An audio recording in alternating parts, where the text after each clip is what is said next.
ಮಾಡ್ತೀವಿ ಅಮ್ಮ. ಇಷ್ಟು ದೊಡ್ಡ ಮನೆಯಲ್ಲಿ ಬಾಂಬ್ ಎಲ್ಲಿದೆಯೋ ಹುಡ್ಕೋದು ನಮ್ಮಿಬ್ಬರ ಕೈಲಿ ಆಗಲ್ಲ. ಜೊತೆಗೆ ಬಾಂಬ್ ಯಾವಾಗ ಬ್ಲಾಸ್ಟ್ ಆಗುತ್ತೋ ಏನೋ, ಅದಕ್ಕೆ ಸೆಕ್ಯೂರಿಟಿ ಹೆಲ್ಪ್ ತಗೊಳ್ಳೋಣಮ್ಮ. ಬೇಡ. ಹಾ, ಅವ್ರನ್ನ ಕರೆಯೋಣ ಅಂಕಲ್.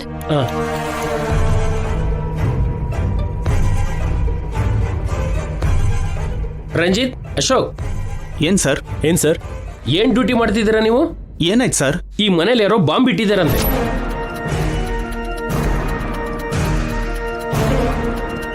ಅಲರ್ಟ್ ಆಗಿರಿ ಅಂದ್ರೆ ನಿದ್ದೆ ಮಾಡ್ತಿದ್ದೀರಾ? ಚಾನ್ಸೇ ಇಲ್ಲ ಸರ್. ನಮಗೆ ಗೊತ್ತಾಗ್ದಾಗೆ ಬಾಂಬ್ ಯಾರು ಇಡ್ತಾರೆ?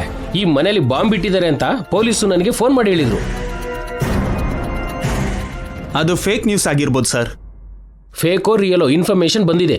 ಬಂದ ಮೇಲೆ ಹುಡ್ಕೋದು ಮುಖ್ಯ. ಮೊದಲು ಇಬ್ರು ಒಂದ್ ಕಡೆ ಹೋಗಿ ಹುಡುಕಿ. Okay sir.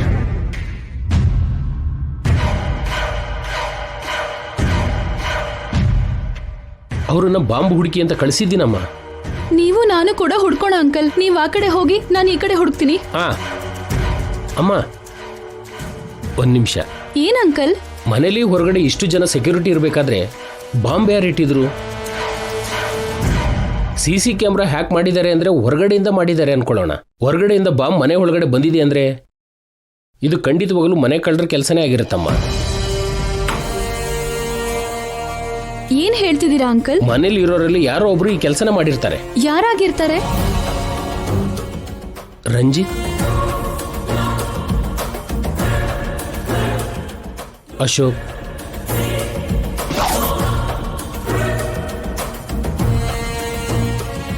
ಚೀಫ್ ಸೆಕ್ಯೂರಿಟಿ,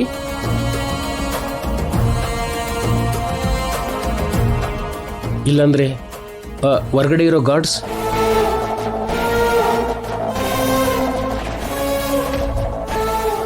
ಇವರಲ್ಲಿ ಯಾರಾದ್ರೂ ಆಗಿರ್ಬೋದಮ್ಮ. ಎಲ್ಲರನ್ನು ಕರೆಸಿ ವಿಚಾರಿಸಿದ್ರೆ ಸಿಕ್ಕಾಕೋತಾರೆ. ಅದು ಕರೆಕ್ಟ್ ಅಲ್ಲ ಅಂಕಲ್. ಬಾಂಬ್ ಇಟ್ಟಿರೋರು ಯಾರು ಅಂತ ಗೊತ್ತಾದ್ರೆ ಬಾಂಬ್ ಎಲ್ಲಿದೆ ಅಂತ ಗೊತ್ತಾಗುತ್ತಲ್ವಮ್ಮ. ಅಷ್ಟು ಟೈಮ್ ಇಲ್ಲ ಅಂಕಲ್. ಮೊದಲು ಬಾಂಬ್ ಅನ್ನ ಕಂಡು ಹಿಡಿದು ತಕ್ಷಣ ಅದನ್ನ ಡಿಫ್ಯೂಸ್ ಮಾಡ್ಬೇಕು. ಹೋಗಿ ಹುಡುಕಿ. ಯಾವುದಕ್ಕೂ ಒಳ್ಳೇದು. ಆ ಗಾರ್ಡ್ಸ್ಗೆ ಕೂಡ ಒಂದು